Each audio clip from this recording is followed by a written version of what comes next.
Hanson Gress, Ka eat with the shuyi, we kashuk ayitin. Jin kat ka ke jin ta kanakaya ha anikak, gunnish cheesh.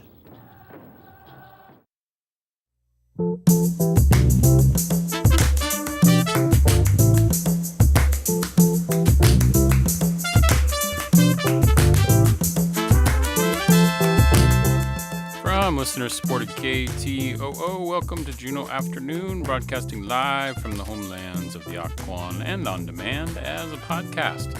It's Friday, January 23rd. I'm your host, Boston Christopher. Gunachish, Hawa, Toxiknusum, Salama. Thank you for joining the conversation. You can also join us via our live stream on KTOO's YouTube and Facebook pages. Music and conversation for this Friday, January 23rd. Yéil Ya-Tseen, Nicholas Galanin, is in the house. He's here with dual projects happening tomorrow. The opening of an art show at On Hit, and his band Ya-Tseen just dropped their new album, Stand on My Shoulders. The band will play an album release party at the Crystal Saloon tomorrow night, Saturday, January 24th. We chat with the creators of a new interview-based play opening next week here in Juneau, These Birds, produced by Theater Alaska. And CBJ Pools has some updates for us and details on some upcoming classes. That's all happening today on Juneau Afternoon. But first, let's kick off the show with the title track from the new album, from Stand on My Shoulders, from Ya-Tseen. This is Juneau Afternoon on KTOO.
as I got begin here in the hustle night with the stars as I got.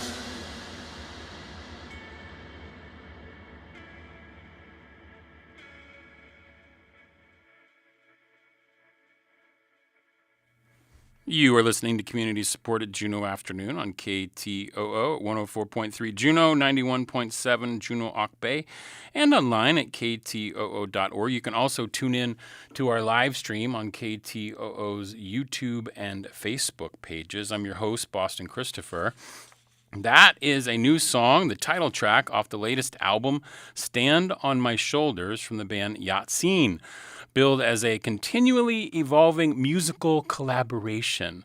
It's guided by Yéil Ya-Tseen, whose government name, Nicholas Galanin, who grew up and makes his way in Sitka, Alaska. The band will play the Crystal Saloon tomorrow night, Saturday, January 24th, with an album release show. And during the day, it's the opening of Gestures of Our Rebel Bodies, a collaborative group art show opening at On Hit, Tlingit and Haida's new cultural space downtown, which features some of Nicholas's monotypes, which is also featured, which is really cool, and there's a cool story behind that, as the art for the album cover. It's full circle for an artist of this caliber. He's an artist who has been working seamlessly through print, photography, carving, music, writing, just everything. Welcome to the studio, Yéil Ya-Tseen. What's up, Nicholas? Oh, wait, let me turn on your mic. Mic check. There you go, All there right. you go. Goodness, geez. Yeah, I'm so excited to have you in the studio. I got nervous, forgot to turn your mic on. It's all good. But yeah, Gunneth Cheese, Igudi, thank you so much. It's a pleasure to have you here. I've been following and looking at the work, and it seems like, I mean, for years you've been busy, but this last, 18 months or so has been like extremely full. You've had some large installation works at museums and outside and different places around the country, the world. You toured with the band with Portugal the Man recently. Plus, somehow in all of that, you got the album produced and recorded. So I guess my first question is, where does your energy come from to get all this done? Yeah, that's a good question. We all have the same amount of time in the day. I feel like I get access to a lot of wonderful communities through my work, and that's really inspirational in a lot of ways.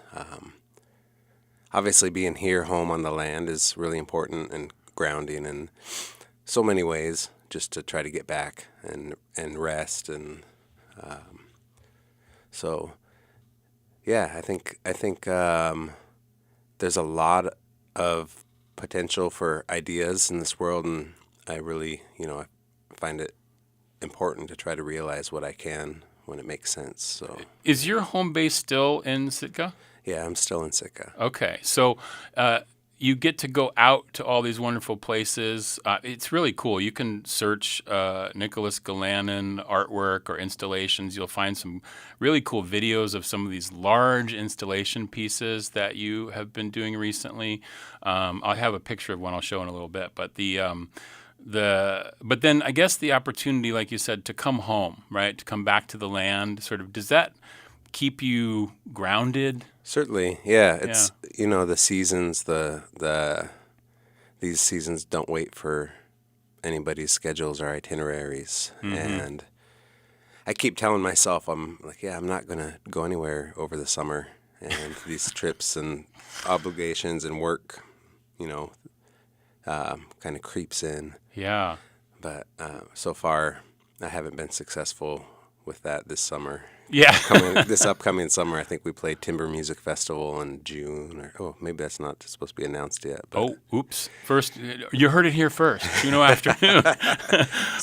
Anyways, we got some other shows here and there, and they're short trips. But there's gigs a-coming, right? Yeah. I'm going to ask you about that in a little bit, but because I think that's really interesting to think about what the future holds, but it's also, fun to reflect back a little bit and think about this. So let's talk about this album, Stand on My Shoulders. Where does the title and the artwork for this album come from?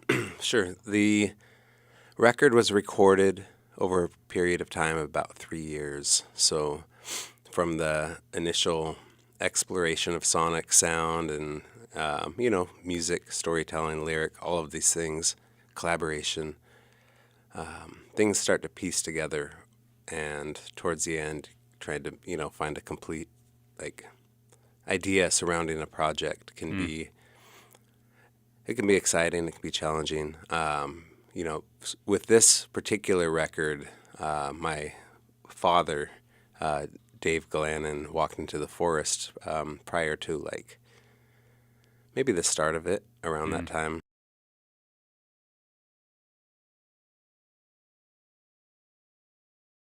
Time to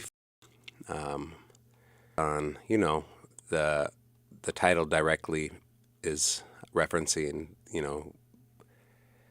having shoulders to stand on from our ancestors, from our elders, from our mentors and teachers in the community, and that's it's acknowledging that here with the title. So the whole record wasn't specifically written in this concept with that in mind, but it's acknowledgement in that sense. So I see. Yeah. And then the monotype that is, because I know you did an installation of monotypes recently. You're going to see some monotypes tomorrow at On Hit as well, right? Yeah. This original monotype will be at that opening, which is going to be. It's kind of nice to pair that with this celebration of the record release.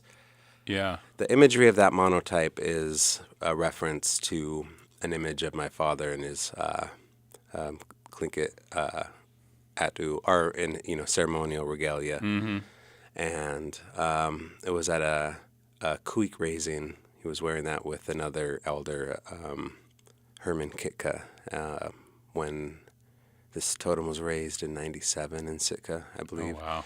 My uncle's totem pole. That my father kind of had a lot to do with the organizing of that project, and creating that image of monotype is about memory. It's about gesture, just the process of it. It's about referencing, these sort of things, and it's also recognizing that generations that follow get to fill those, not necessarily shoes, moccasins, whatever, wear these hats and wear these ceremonial objects, and even take the names of our community members, and those names live on in these spaces. So, it was a look at that. Yeah. So. That's cool. Now, I think I read, this is maybe where I read this, but I think it was in maybe the interview you did with Sterling Harjo recently, who's a pal of yours, and somebody did an interview with you two going back and forth about this record and Sterling's work. And I think in there you were describing sort of this album sort of having like an A and B side. Is that true? Did you think of it that way? It certainly does. On the vinyl, so there's a limited edition vinyl, and it's very cohesive on A and B as far as the transition to the other side of this record. I think the A and B side here, and there's one transitional track that samples my father speaking, called Deki Platin, which is his name, and this track's a sample of him just speaking about the lineage of our family, going back to our great grandparents and how everybody was in some form or fashion creative and makers, and is that the sixth track? Is that number 6? It's a 6. I don't have it in front of me, but yeah. That's because I know sometimes albums, like the A side's about 4 or 5 songs, and the B side's about 4 or 5 songs, and it splits right there in the middle. Yeah, so that. And I think the transition on the other side of that record is there's sonically it transitions. I didn't get that. Could you try again? Oh, wow. Siri wants to talk. Or whoever. Sonically it transitions, and then, of course, just some of the contents of the songs and stuff lyrically. Yeah. A little more political focus on some of the tracks. But overall, I feel like, the record is, it's dreamy. It's got a kind of this access to these other worlds in a sense, sonically in ways, I suppose. So. Yeah, it's sort of soothing to listen to. Like it's kind of got this chill vibe, and that's pretty fantastic. And speaking of that song, is it De Ki Klatin? Yeah. Okay, let's listen to that song. This is track 6 from the new album "Stand on My Shoulders" by the band Ya-Tseen, led by Yéil Ya-Tseen, Nicholas Galanin. This is Juneau Afternoon. We'll listen to this and then we'll come back and chat a little bit more.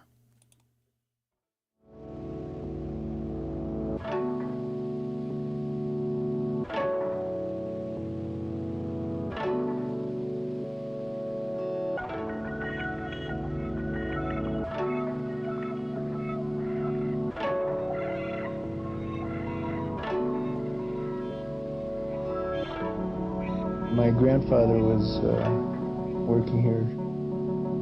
He was a totem carver, and his name is George Benson.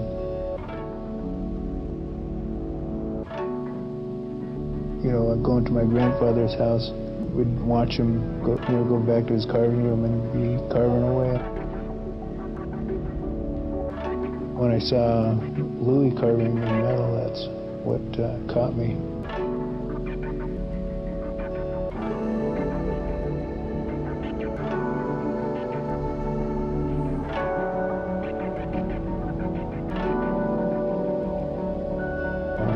That's an accomplished wood carver and silver carver. His name's Will Burkhart. And our mother did artwork, as my grandmother did too. Basically, it's been in the family.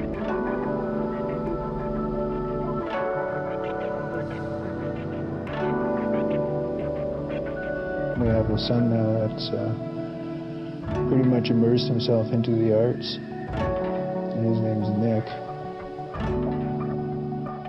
So we have a history of artists in our family.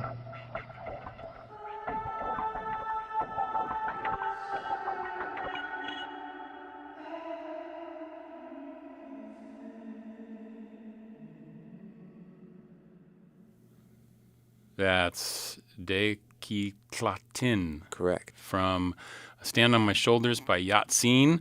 I'm in the studio here on Juneau Afternoon with Yéil Ya-Tseen, Nicholas Galanin. We're talking about this new album as well as the art show that is opening tomorrow at On Hit, which is downtown. Juneau is the new cultural and economic hub from Tlingit and Haida. There's a bunch of artists involved in that. Alison Bremner, Kimberly Fulton Orozco, Nicholas, Ursula Hudson, Jackson Paulus, Aaron Haldane, and Jennifer Younger. So there's a bunch of folks there. And they did a really cool thing. You can check it out on See Alaska Heritage's website. They did a talk yesterday. They recorded that talk. You can find that on See Alaska Heritage's YouTube about that show that's happening tomorrow. We also had them on. We had Ursula and Kimberly on Juneau Afternoon last week, if you want to go back and listen to that. So we're talking about this album and this work. And before I return to that, I just want to talk a little bit about these installations that you do, Nicholas. How do you get these done? That's what like there's the one that you have that's land, the word land, which you installed near, where was that installed at? So that was, in every language there's land. In cada lengua hay una tierra is the title of that work, and that was installed initially. New York Public Art Fund was kind of the partner in that project. Yeah. And it was at the Brook.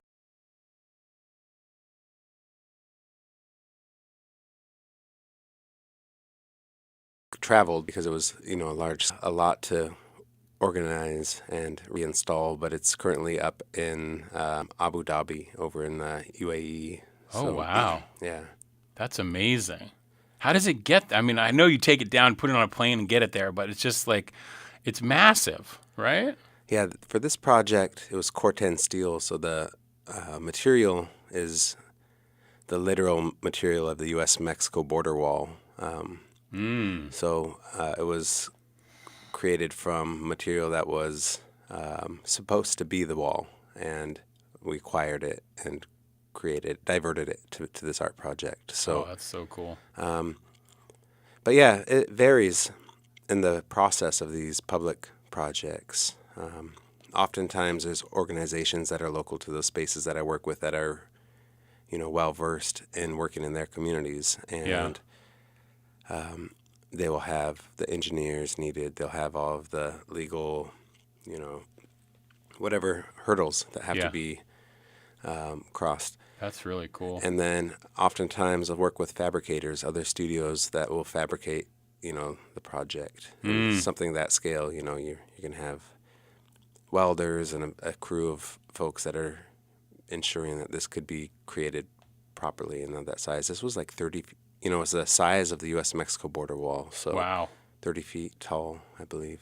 Yeah, it's just it's insanely cool, and with the theme too, it's in there. And then I also have a photo of I think it's the cedar box with the robotic the drum. Yeah. And then it's funny because there's one picture of it where you go, okay, I can't really tell the size of that, but then there's like a photo from their, I don't know, breakfast opening or something. You can see how big this thing is. That was immersive work. It was a solo exhibition at Mass Art Museum, kind of in conjunction with the Boston Public Art Triennial. And that piece is, the object is there in the center, but it was really about converting the entire room into a kind of a womb of sorts. So there's video on the walls, and then there's a robotic arm playing the drum, and the sound that it plays on the drum is to the rhythm of a heartbeat inside of a womb. There's a lot of conversations layered in that, but one of the conversations that I think is important and relevant to our time right now is just the use of technology and tools like AI as autonomous forms of that both extract from our land but are also used as tools to remove us or people from their homelands. And that's... I could talk to you for a while about all of this stuff. There's so much that you do that's amazing. One last little tidbit. I say it every day on the show. I say our theme music is by Indian Agent, which is one of your former bands. You gave permission to use the song All Over Town, the instrumental version. Yes. We use it every day, and that's a tidbit of trivia that maybe people don't relate those bands together. Sure. Yeah. But Indian Agent was a band you still are working with, a few folks from that collaboration. And that's one thing that this album has, Stand on My Shoulders, the new album from Ya-Tseen, is you are collaborating with so many people on this album. Can we shout out a couple of the collaborators on this? Yeah, certainly. So landing tonight to perform with us is Benjamin Verdos, who did a lot of the production on this record. I've worked with Benjamin on a lot of projects, and we work pretty well together. And then artists, we just had Ashley Young, who you just played a track from. There's Michelle Ndegiacello is a friend of mine that is playing bass on one of the songs. Of course, John Gurley from Portugal the Man is on this record. Pink Sifu, Dreamcast Mo, Jahan McCall, just, a lot of great artists that I've been meaning to or hoping to work with, and realized that on this record. It's there's a I always call it alchemy when we bring different creative minds together in the music space, and you arrive somewhere that you really couldn't get to alone. So. Yeah, it's so cool. It's a wonderfully collaborative album. If you want to hear it, you're going to be playing with a bunch of folks tomorrow, the band, down at the Crystal Saloon. What time does the show start tomorrow? think 9 p.m. 9 p.m. You can go over to the Crystal Saloon's website, crystalsaloon.com, and find tickets for that event tomorrow. You can also show up for the On-Hit Village House Gallery Gestures of Our Rebel Bodies, which is from 5 to 8. So basically, you're going to be like Batman. You're going to be like during the day as an artist, and then at night you turn into the musician. Yes. And there's like an hour of time in there to change outfits and do whatever, warm up and make it happen, right? Yeah. That's really cool. So last question for you: what's 2026 look like? Are you going to go back out on some tour? I know you dropped a little hint earlier, but we have some shows coming up. I'm already in the music studio again on another project, so kind of working on that, which is just it's a fun process. And then art, I've got a lot of travels for arts coming up here. I leave February to head to Qatar for a project. What? Oh my gosh! Yeah, so that'll be a big trip. And then I think I also go to the East Coast and London in the next few months. And I just got off a call for an invitation to a visual arts or outdoor project in Mexico, so that might be exciting too. So. Awesome. So where's the best place for people to follow? Is it Instagram is a good place? Yeah, I think Instagram's a good place to at least stay kind of up to date. Yeah, and what's your handle on there? It's at Nicholas Galanin. Okay, at Nicholas Galanin. And then I think the music one is at Yéil Ya-Tseen, but with a period after A. Okay, awesome. First A, Yeah, it's so fun. Music, art, all of the things from Yéil Ya-Tseen, Nicholas Galanin. I really appreciate you coming in and taking some time to share this with us. It's wonderful to follow your career. You're really busy. I don't know how you do it. Do you have an assistant or anything? I have folks that help. Yeah, for music we've got management, which is nice. And then, the gallery. I'm represented by a gallerist in New York, and they're able to help on. Is that the things. Peter Bloom gallery? Yeah. Okay. Yeah, you can find a bunch of information about Nick on the Peter Bloom Gallery website as well. It's kind of awesome. And this album is available. It's on most of the streaming platforms, save one, I believe, right? Oh, yeah. We're not on Spotify. We removed our music. Yeah, you removed the music from Spotify for, I guess, reasons. Yeah, for good reasons, I believe. Obviously, protest with the Daniel X investment, who's the CEO or was, I think, may have stepped down since we removed our music. No. Ya-Tseen's fault. No, just kidding. But, investing lots of money into military industrial complex, so like drone technology and weapons and these sort of things. And there's a lot of musicians that have done this since this has been brought to light. And I think the idea is just that, I can't speak for everybody, but for us, not having control of how our pennies of music, we're not by any means generating a lot of funds for them, I'm sure anyways, but, we don't want to be involved with that from, something as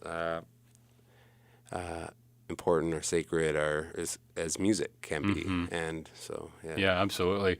Well, you can find the album at Sub Pop Records is who publishes the album. You can also go to Bandcamp. You can buy it that way. You can buy the vinyl over there. You can buy the digital album. That supports the artist directly if you buy through Bandcamp. Or I'm sure you're going to have some ability tomorrow. We have some vinyl here, and I think it's the last of the vinyl where, we were on tour and we sold almost all of it. So the only place to get vinyl probably very soon is at On-Hit, the gallery where the show is. Right, okay. And then there's a limited edition of 24 that include unique monoprints on each one. So that'll be on exhibit. So I think I got to go down to On-Hit. Yeah, Get down there. Ya-Tseen's new album, Stand on My Shoulders, is out now. Check them out tomorrow night at the Crystal Saloon. We're going to go out with one more song from the album.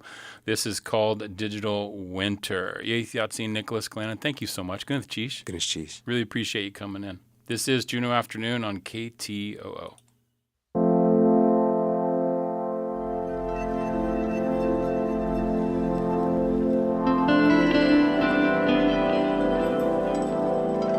In the trance, on the ledge, don't go. You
Support for Juneau Afternoon comes from Alaska Airlines Club 49. Membership information available at club49hub.com.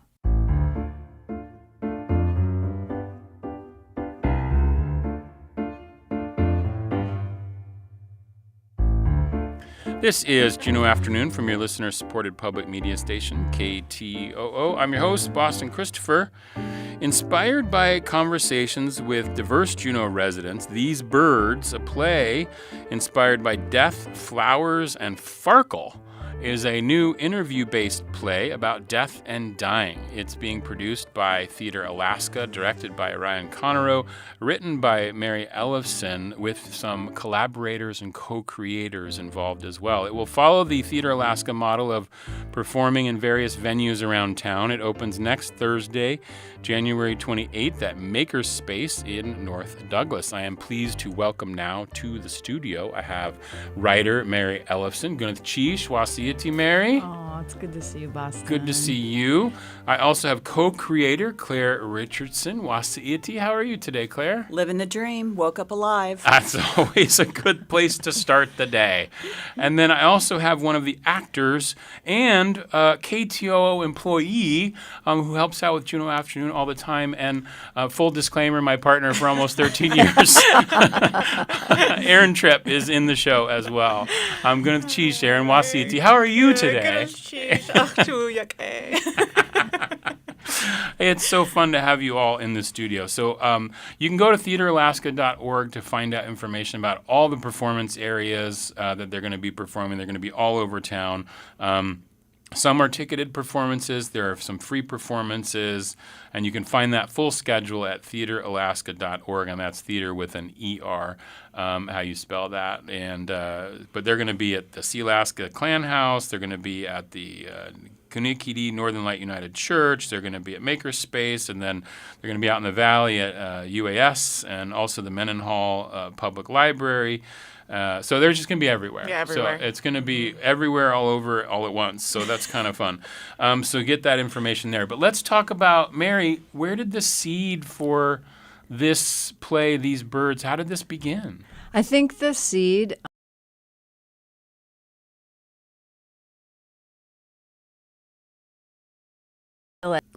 question. Excellent. Yeah. So Claire, where did the germination of this come from?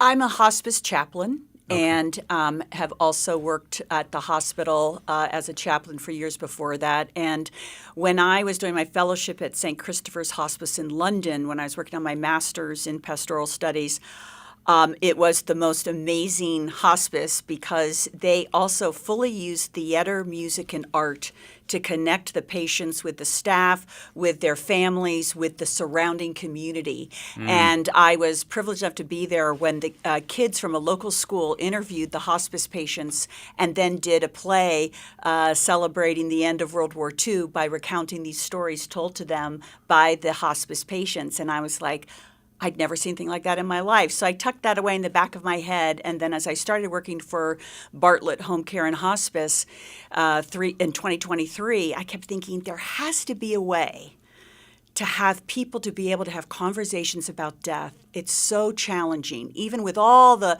books and web resources and everything that we can offer. It's that personal connection. And I'd been impressed with Theatre Alaska because I saw that Mary had done other plays that were community-based interviews. I saw how they went around the community. You didn't have to pay if you couldn't afford to. And I was like, maybe this is a vehicle for us to ground the stories of death and dying here in Juneau. And I'm shocked, but when I just pitched it to Flordolino, the artistic director, he was like, yeah, sounds like a good idea. I'm like, what? And then a few weeks later, Mary emailed me and said, I'm on board. Let's get go. Started. Yeah. So then I will toss it back to her because basically what I've seen happen is a gift of the whole community to the community, and it has exceeded my wildest dreams of collaboration among the community and a lot of miracles happening in the past 20 months. So you get this call from Flordolino, I'm imagining, like, Mary, you want to work on this play, and what happens then? What happens then is the absolutely profound journey that I'm able to go on as I talk to people in this community, interview them, and ask them stories. And as you can imagine, you said something about death as we were starting with some somber music, but I'm just going to say there's so much life and fire when we talk about how we connect through stories and through, as one interview said to me, what if there is no line in the sand? We draw a line, but what if there isn't?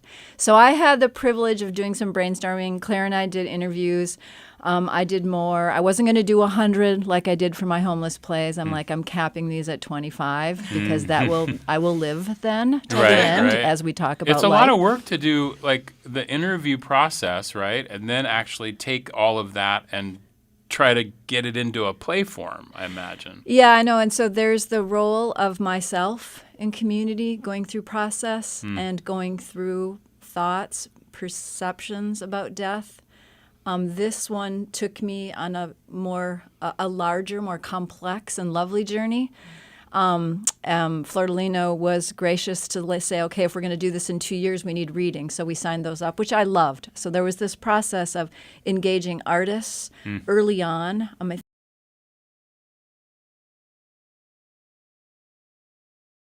And Conberg at the time. Gratitude to Aaron, who stepped in this show now, and all the other artists who helped along the way, gave feedback, gave stories, asked what I was missing, sent me back out into the community. And then a deeper gratitude for those people that will come and experience this. I'm going to call it magic. I was thinking on the way here, there is so much magic in this piece. There is so much admiration I have for when you watch text. You look at text, you're looking at it, become theater. It's textured with what we hear. The soundscape is brilliant. It is like nothing I can imagine sitting in my corner writing a play. Watching Aaron in amazing roles that you will only believe. And these stories live in our community. They are part of us. They are of us. We hear ourselves here, whether that's a whale breaching or someone talking about a tragedy or the lovely, profound peace that comes when you're holding someone's hand and move on from this life. So I don't know if I answered your question, but I have been looking at it as this 3-tiered approach right now, and how the word gratitude isn't enough for how full I feel about how much it's given me and how much it's challenged my role as an artist right here, Boston. Right. People are talking. My belief was, ooh, this is kind of taboo. Everyone that we talked, it is about conversation. It is about, let's be a little less lonely in this thing. Right. Yeah, understanding, right? And also knowing that you're not alone in it, or that you can find camaraderie and community inside that conversation, which I think is really cool. I just think it's so interesting to take, interview-based play form is a thing, and you've had much experience in that world. It's how Perseverance started way back 50 years ago with Pure Gold. Like, it was about that experience. So, and is the challenge there to take the interviews and then like try to come up with a story? Because I know there's like a lead character that goes through the story, and then there's other people that we meet along the way. And is that something that you do, that you listen to all the interviews and then you try to craft the sort of the way we're going to get through the play? I want to make a long story short. Claire and I went through the interviews and transcribed them. Most of them are 10, 12, 13 pages of single-spaced interviews. We asked similar questions to everyone. Yeah. I tried to avoid having one person guide us. Maybe one person is more comfortable, one character I've created, talking about death. So you'll see some different things in this piece. But then I just really, really tried to listen. What were they saying? And gosh, they are saying really different things about the same thing, which is why I love sort of the idea of blurred collectivity and the individual lines in the poster. Yeah. And I also think that Aaron sitting next to me carries the extremes of some of those stories. Yeah, so Aaron, your work on this play, how has it been? Oh, great. Don't say anything else. Just one word. Well, while you guys were talking, I was thinking about something Ryan said, so like in a lot of plays, it's about like the arc of the story itself, like what journey does your character go on or the play goes on. But like it's kind of something Ryan said that flipped the way I thought about it, is that it's about what journey we're helping the audience go on through seeing the play, and so we're like almost facilitating that by sharing these stories. And so like I think that the order of the stories and how they work together helps carry that. And like what you're talking about, I do have like extreme ends of the play. Like I start at this very like brash, kind of more like hard exterior type character, and end in this like more soft, open kind of person. So. And because you play multiple characters. Multiple characters, yes. Okay, yeah. Some of them being like the one leading the story, and then there's also like a lot what we call the raindrop scenes, where we like are doing these pop-up lines of different snippets of interviews. Yes, I've been running lines with Aaron. Yeah, I was gonna say. I know the play pretty well. Boston is familiar. So there's like a section where there's some moms together. Yes, Those are sort of like, attorneys. A little of the attorney scene. But you also have these giant monologues, too, that you are a part of in this play. And so how do you feel, what are you hoping that, as an actor, I guess I'm curious, like, what do you hope the audience, comes away with after the show? Big question. Something I think about a lot in my life is because I sometimes do think about death in like a fearful kind of way, of course, like because I'm a human. But something I've always tried to move away from is that thinking, and not just that it's like talking about it makes us feel like we're not alone, but also not talking about it makes it feel scarier because it feels like then this like looming kind of like, oh, we don't talk about that thing that's coming for all of us kind of thing. And thinking about it as a Tlingit person, like it feels like talking about it and accepting it as a balance of life feels like decolonizing it. And so I hope that there's a start for the audience, if they're not in that place where they're ready to talk about it, like to start thinking about it, and also thinking about the fact that they're not alone, because even though these stories are from specific people, like they're not unique. Yeah. And I think that there's, Mary, like there's also, like, there's joy, there's joy, because it's not just, Brian, it's Boston. Yeah. I'm going back to it's a comedy. Yeah. No, I was actually listening to your interview yesterday with the comedian, and I was like, wow, there are some intersections. Have people listened to both of those in our play and what he said? Yeah. But the process of grief is multifaceted, and we are so human, and it's messy, and it's hard, and it's expected, and it's normal. And believe me, I like we talked the actors the other day. Like we don't sit around a rehearsal and process death, but we are all carrying it differently because we're in the rehearsal room. I think I'm not assuming anything, Aaron. So in answer to your question, I'm excited about surprises, and what I'm really, really grateful for is somewhere in the stage directions that Ryan made me get rid of everything was about connection. And because we have the opportunity to connect or not, however we're comfortable, but the way the designers and the actors and the ensemble is working. And one of the actors said it in a workshop. She said, okay, Mary, I think you've given us calm in the storm now. And that was a huge, huge moment for me. And I also have a hats off to Erin. We worked together in Home But Not Less. And when I heard that she was cast in this play, my heart just jumped because of the work that she did and what you taught me in that play. Yep. Cheese for that. Well, it's really nice to have you all here. The play opens next Thursday, January 29th at Juneau Makerspace. It runs at various different locations across town for, I think, 3 weeks or so. You can find more information at theateralaska.org. And we've mentioned Ryan Conroe, who was the dramaturg. He's also the director of the play. There's a ton of people here in terms of working on the show design-wise. I also just wanted to shout out the actors that people will see in this show: Enrique Bravo, Adea Rain Brown, Brian Crowder, Noah Carlson, Vance Murray, Andrew A.J. Roa, Tara Stark, Aaron Tripp, and George Hawley is a musician. That's fantastic that you have George, because I don't know if there's any warmer person in the world than George Hawley. So, yeah, it's These Birds, the new play from. Say the whole title. Oh, do I have the whole title? Yeah, These Birds, a play inspired by death, flowers, and Farkle. Oh, yeah, I didn't even get to the Farkle. Where's the Farkle? I know we're running out of time, but tell me quickly, what's the Farkle? When you think of Farkle, what do you think? How do you play that game? Oh, that is a game. Yeah, capital F. It's skill and it's chance. You can have a plan and there's a little bit of luck. Okay. So I don't know. This 6-year-old girl I was interviewing, one of my Tlingit mentors, and his granddaughter was playing Farkle, and I can't understand how metaphorically that became in it, but now it's crucial. It's your job as an audience to go and find out where that comes from. Why is Farkle in the title of the play? I love it. Well, Gunneth, Claire Richardson, Aaron Tripp, Merry Ellefson, thank you so much for coming in and sharing with us about this play. Go see it. These Birds. Go to theateralaska.org for more information. Gunneth.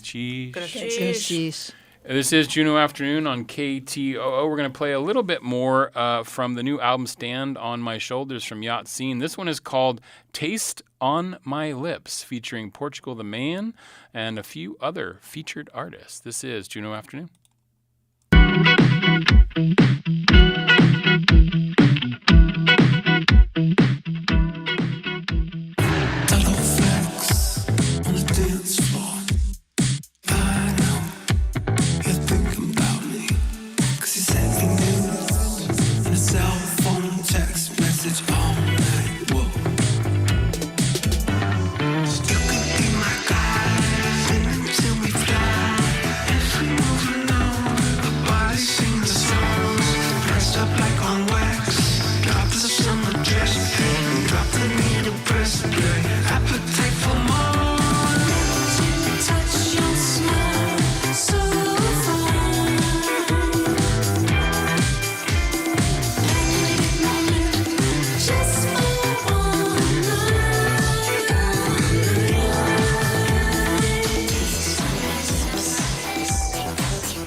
Support for Juneau Afternoon comes from Heritage Coffee Roasting Company, providing Juneau with locally roasted coffee for over 40 years, with cafes and drive-through locations throughout Juneau.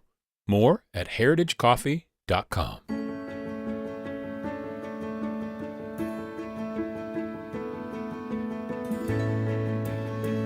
You're listening to Juneau Afternoon from Studio 2K at KTOO. I'm your host, Boston Christopher. I'm joined in studio now by Tara Patterson from CBJ Pools. Thank you so much. It's a pleasure to have you here. Wasiati, how are you today, Tara? I'm great. Thanks for having me. Excellent. Well, it's a pleasure to have you in the studio, as always, to talk a little bit of CBJPools.org, right? Yes. I have a few things to chat about for that, and then some general Parks and Rec stuff awesome. As well. So yeah, well, let's go.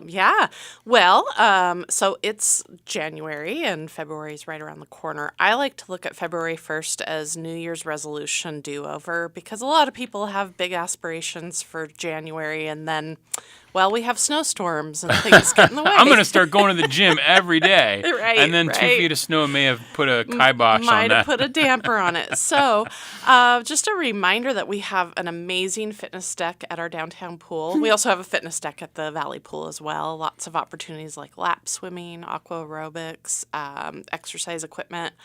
And then we are also looking at potentially bringing in a aqua yoga opportunity in the next month or two. Yeah. Aqua yoga. We've been looking for an instructor for over a year. We have the equipment, and it looks like we might have somebody who's interested. So just a little teaser for that more information should be coming in the next few weeks. Cool. Okay. Yeah. And that's where the best place to go to find that information is cbjpools.org, right? JuneauPools.org. Yeah. JuneauPools.org. Yes, Okay. yes. JuneauPools.org. Yes. Okay. Also, our next swim lesson registration date is February 13th.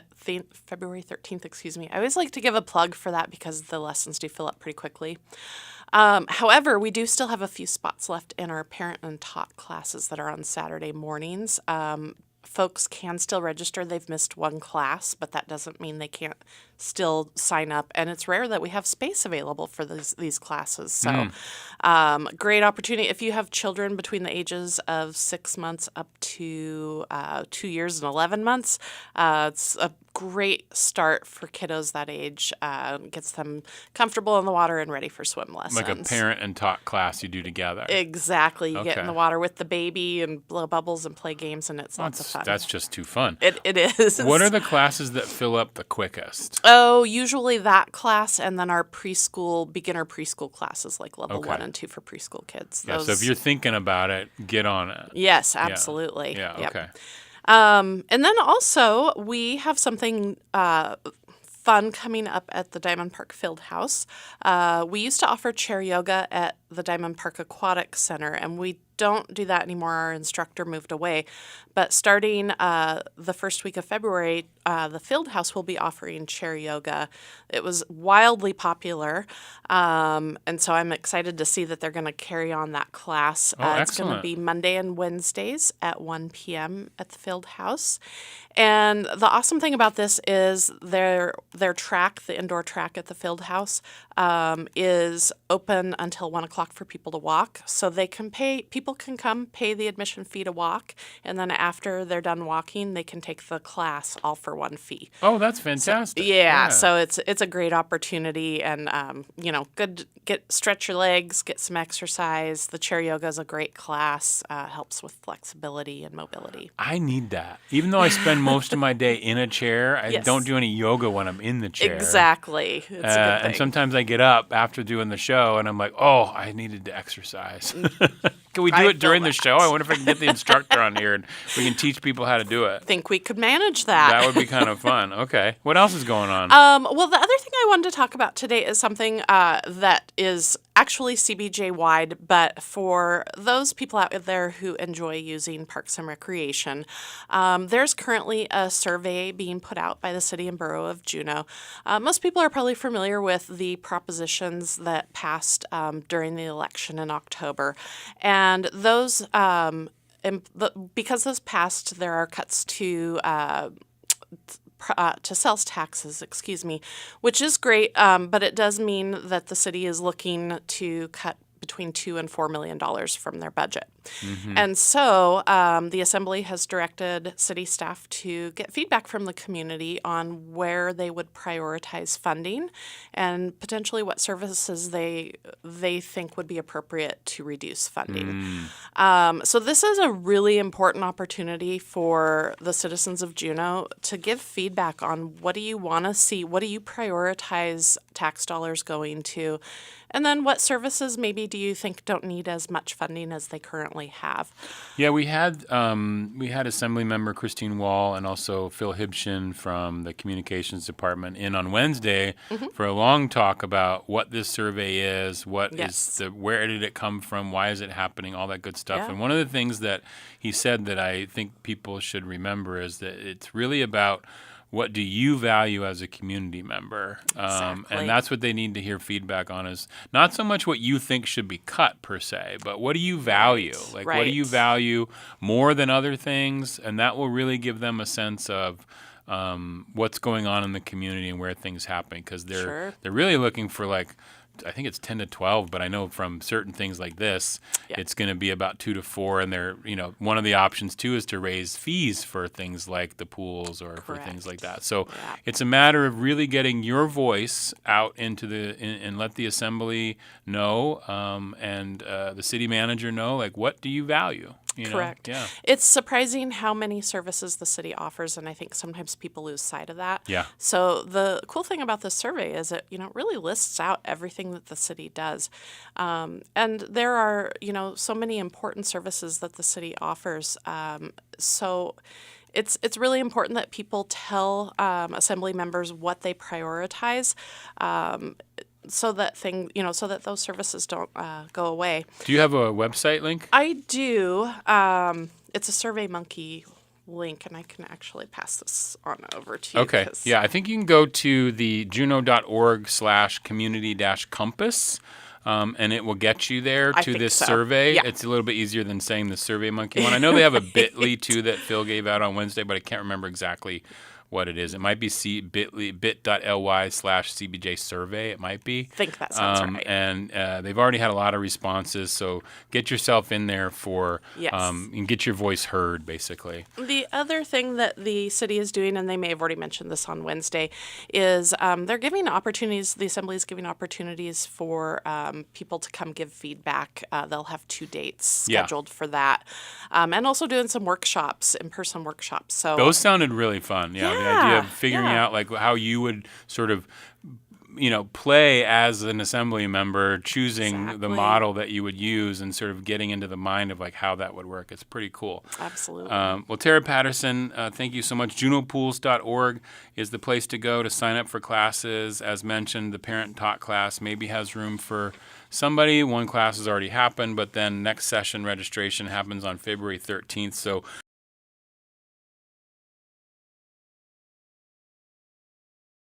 what might be good for you and your. Thanks so much for being here. Thank you. Appreciate it.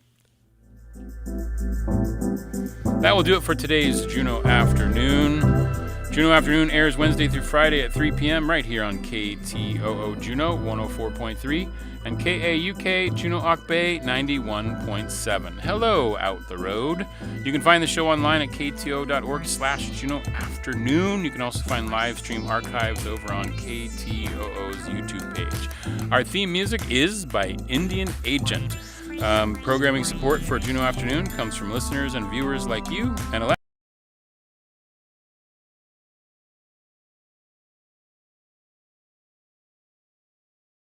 producer and host of the program, Aaron Tripp. Gwyneth Cheesh, have a fantastic Juneau weekend.